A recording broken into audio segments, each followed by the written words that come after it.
আসসালামু আলাইকুম। সারা পৃথিবীতে এখন যতগুলো দেশ আছে তার মধ্যে আমার মনে হয় যে সবচেয়ে কম বিশ্বাস করে যেই দেশগুলোকে, তার মধ্যে আমেরিকা খুব শীর্ষে থাকবে।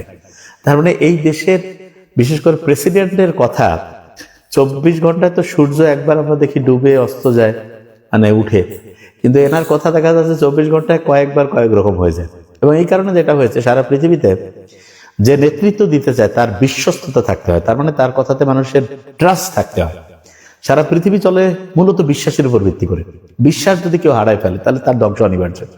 সারা পৃথিবী একসময় ব্রিটিশরা শাসন করতো না ইংল্যান্ড, কিন্তু সে বিশ্বের নেতৃত্ব হারাইলো কিভাবে? সে বিভিন্ন জায়গায় কুটলামি করত। ব্রিটিশদের সম্বন্ধে কথা প্রচলিত ছিল যে যে কোনো জায়গায় যদি দুইটা মাছেরও মধ্যে মারামারি করে তাহলে বুঝতে হবে কিছুক্ষণ আগে ওই যে মাছের সাথে কথা বলে গেছে ব্রিটিশরা। তার মানে তারা যেই জায়গায় যেত গ্যাঞ্জাম লাগাইতো। এবং এই বৈশিষ্ট্যটা এখন আমেরিকার মধ্যে আসছে। সারা পৃথিবী দেখেন সব জায়গায় যুদ্ধ করার জন্য বিভিন্ন মারামারি করার জন্য বেস তৈরি করছে, ইউএস বেস। এবং একটা দেশের সাথে আরেকটা দেশের গ্যাঞ্জাম লাগাই দিয়ে সেখানে অস্ত্র বিক্রি করার কৌশল। সে কাউকে ধমক দিয়া হচ্ছে অ্যাটাক করতেছে, যে কাউকে দেখা যাচ্ছে যে মন চাইলো বোম মারি দিল। দেশের একটা প্রেসিডেন্টকে হচ্ছে যে প্রাইম মিনিস্টারকে দেশের যে কোনো মুহূর্তে ওই দেশের মধ্যে ঢুকে তাকে হচ্ছে একদম বাহিনী দিয়ে, ওই যে গ্রামে গঞ্জে যেমন আছে না, লোকজনকে হচ্ছে যে গুন্ডা পান্ডারা হচ্ছে চাঁদাবাজি করে, ঠিক ওই কাজটা আমেরিকা করতেছে। এবং আমার খুব কষ্ট হয় যে আমেরিকার মতো একটা জাতি, ওইখানে এত শিক্ষিত লোক, এত ভালো লোক, তারা এটার বিরোধিতা করে না। এটা কি হইলো? করে, কিন্তু যেই আঙ্গিকে করা উচিত, বাংলাদেশের মানুষজন যেটা করতো এরা করলো না। তাদের তো এটা নিয়ে ভালো রকমের একটা প্রোটেস্ট করা উচিত যে আমরা এরকম মানে খারাপ পৃথিবীতে অবিশ্বস্ত একটা জাতি হইতে চাই না। কিন্তু দুর্ভাগ্যজনক ব্যাপার যে আমেরিকার যে মেইন পাওয়ারের স্ট্রাকচারটা, সেটা যারা কন্ট্রোল করে, এইগুলোর মধ্যে সব সত্যিকার অর্থে চোর বাটপাট ঢুকে গেছে। সত্যি কথা, শুধু বাংলাদেশে না, এখন এগুলোর মধ্যে ঢুকে গেছে। এবং এই কারণে দেখেন সারা পৃথিবীতে সবচেয়ে বেশি লুটতরাজ, সবচেয়ে বেশি অন্যায়, অবিচার, এইগুলোর সাথে আমেরিকা জড়িত। যে কোনো জায়গায় আপনি দেখেন গ্যাঞ্জাম লাগতেছে, আমেরিকা আছে। এবং এই কারণে এখন আমেরিকার প্রতি মানুষের এমন অবিশ্বাস হয়েছে, তার যে হচ্ছে বন্ধু রাষ্ট্রগুলো, যেমন ইউরোপীয় ইউনিয়ন সবচেয়ে বড় বন্ধু ছিল, তারাও কিন্তু এখন নিজেরা বুঝছে যে বাবা, এই আমাদের দেশেরই দ্বীপ, মানে হচ্ছে যে সব আইল্যান্ড টাইল্যান্ড দখল করে নিবে। এজন্য কি যে নিজেরা নিজেদের সিকিউরিটি তৈরি করে। ন্যাটোর যে সদস্য, তারাও এখন তাকে কেউ বিশ্বাস করে না, যে জানে যে এ হচ্ছে যে কোনো সময় দেখা যাবে যে আমাদেরকে হচ্ছে অ্যাটাক করে ফেলবে, এবং অন্যকে অপমান করে, কোনো সম্মানের সাথে কথা বলে না। দেখেন ইউক্রেনের সাথে যে রাশিয়ার যুদ্ধ, কি দরকার ভাই তোমার রাশিয়ার পাশে গ্যাঞ্জাম লাগানোর? তুমি ওইখানে কেন হচ্ছে মিসাইল সিস্টেম চালু করবা? এবং এটার কারণে কি হয়ে গেল? যুদ্ধ লাগলো। ক্ষতিটা কার হইলো? লোকটা মূল্য কার? ইউক্রেনের। তাই আমেরিকাকে বিশ্বাস করে যে আমেরিকা যার বন্ধু তার শত্রু আর লাগবে না, ওই যথেষ্ট, ওই তাকে ধ্বংস করার জন্য যথেষ্ট হয়ে যাবে। তা আমার মনে হয় যে সামনের কয়েক বছরের মধ্যে আমরা দেখবো যে আমেরিকার কথায় যে পৃথিবী চলার যে সিস্টেম, এটা থাকবে না। কেন? কারণ এক নম্বরে সে বিশ্বস্ততা হারাইছে, সারা দুনিয়া সবচেয়ে অবিশ্বস্ত হয়েছে। দুই নম্বরে তার ডলারের যে প্রভুত্ব, সারা দুনিয়া যে ডোমিনেন্স, সেইটার বদলে ইউয়ান থেকে শুরু করে ইউরোপীয় ইউনিয়ন, অন্য সবকিছু চলে আসবে। তিন নম্বরে দেখবেন টেকনোলজিতে আমেরিকার টেকনোলজি খুব দামি, কিন্তু ওইটার কাছাকাছি এখন বলা যেতে পারে চায়নার টেকনোলজি সস্তায় তার সমান বা তাছে ভালো হচ্ছে। তার মানে টেকনোলজিতেও তাকে হারাই দিবে। এরপরে দেখেন যে জিপিএস সিস্টেম দিয়ে যে আমেরিকা কন্ট্রোল করে, নিজস্ব জিপিএস সিস্টেমের মতো সিস্টেম আমেরিকা নিয়ে মতো হচ্ছে চায়না নিয়ে আসছে। এরপরে আপনি যদি মাথায় নেন, আমেরিকার প্রত্যেক বছরের যে হচ্ছে ঋণ জাতীয়ভাবে ন্যাশনাল পর্যায়ে সারা দুনিয়ার মধ্যে সবচেয়ে বেশি, এত বেশি তারা হচ্ছে ঋণ করছে, তো ডলার ছাপাচ্ছে আর ঋণ করতেছে। তো এই ঋণের যে ইন্টারেস্ট রেট, সেটাই বিলিয়ন বিলিয়ন ডলার। তার মানে এটা তার অর্থনৈতিক অবস্থাটা আস্তে আস্তে ভঙ্গুর করে ফেলবে। ইউনিভার্সিটি গুলোর অবস্থা দেখেন, সারা দুনিয়া আগে সব আমেরিকান ইউনিভার্সিটি ছিল। কিছুদিন আগে রিপোর্ট দেখলাম, সারা দুনিয়া সেরা 10টার মধ্যে মোস্ট অফ দ্য ইউনিভার্সিটি হচ্ছে চায়না। এবং ইন্টারেস্টিং জিনিস লক্ষ্য করেন যে আমেরিকা যে জিনিসটা 1000 টাকায় বানাচ্ছে, সেই জিনিসে চায়না 50-100 টাকায় বানাই দিচ্ছে, এবং কোয়ালিটি ওর সমান তার চেয়ে ভালো হচ্ছে। তার মানে বুঝতেই পারছে যে আমেরিকা তার যে ডোমিনেন্স ছিল, তার কথাতে দুনিয়া চলবে, এইটা কিন্তু সামনে বন্ধ হওয়ার জায়গায় আসছে। এবং আরেকটা জিনিস, আমেরিকার ভিতরে যে রিপাবলিকান এবং ডেমোক্র্যাট, এদের মধ্যে কিন্তু বড় রকমের কনফ্লিক্ট তৈরি হয়েছে।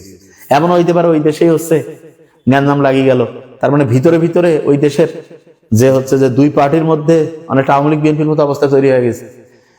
এইটা যদি হয় এবং বিধ্বংসী যদি হয়, তাহলে দেখা যাবে কি, একটা দেশের ভিতরেই যদি বিধ্বংসী অবস্থা থাকে, ও আবার বাইরে যেয়ে কন্ট্রোল করতে পারবে।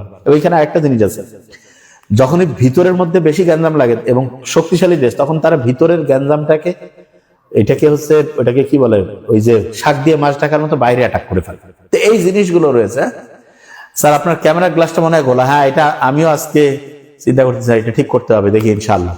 এবং আরেকটা ইন্টারেস্টিং জিনিস যেটা রয়েছে সেটা হলো যে যদি আমরা দেখি যে আমেরিকা তার কথা এবং কাজের যে অমিল, এইটার কারণে সারা পৃথিবীতে মানুষজনের এখন একটা হাসির পাত্র হয়েছে। এবং দেখেন যে আমেরিকার প্রেসিডেন্ট কত একটা ভালো লোক, আর ট্রাম্পের মতো লোক, যে বোম মারতেছে সারা দুনিয়াতে, হাসি তামাশার মধ্যে মিল, মানে মানুষের জীবনেই যে ইরানের যে বালিকা, যে গার্লস এবং মানে ছোট বাচ্চাদের যে বিদ্যালয়ে যে আক্রমণটা করলো, কত মানে বলা যেতে পারে ওটাকে বলে যে শত শত বাচ্চা মারা গেল, ওইটা নিয়ে তার কোনো ভ্রুক্ষেপে নেই। তার কত ডেঞ্জারাস এই খারাপ জিনিসগুলো আমেরিকা হচ্ছে যে ক্রমাগত করতেছে।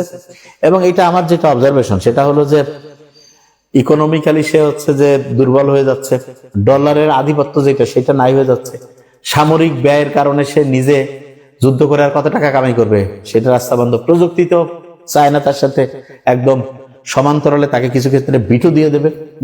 ভিতরের মধ্যে যে তার রাজনৈতিক শক্তিগুলো আছে তাদের মধ্যে হচ্ছে একটার সাথে আরেকটার ফাইটিং রয়েছে, ইন্টারনাল কনফ্লিক্ট। তো সবকিছু মিলে যদি আমরা চিন্তা করি তাহলে আমেরিকার দাদাগিরি আর কয়েক বছর শেষ।